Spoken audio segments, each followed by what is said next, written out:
आज मैं आप लोग के बीच में बहुत ही प्यारा सा कजरी गीत लेके आई हूँ। अगर गीत पसंद आए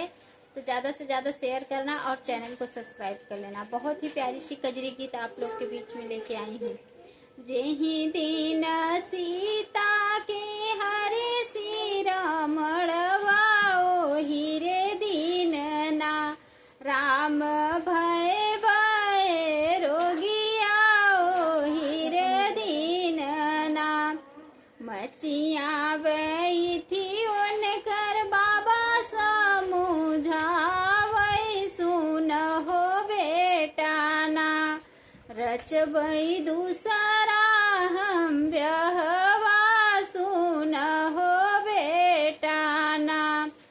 कैसे के रचबा बाबा दूसरा ब्याहवा नाही हो भूलैना उनके मांगे कसे धुरवा नाही हो भूलैना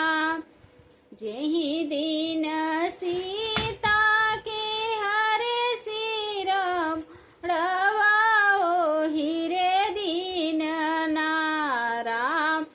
भय भय रोगिया ओहि रे दीन ना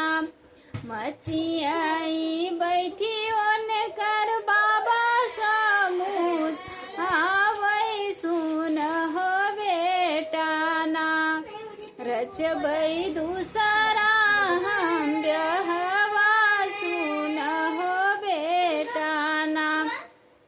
कैसे के सुनी बाबा दूसरा हम ब्याहवा नाही हो भूलैना उनके नाके कनथियावा नाही हो भूलैना उनके हाथे का चूड़िया नाही हो भूलैना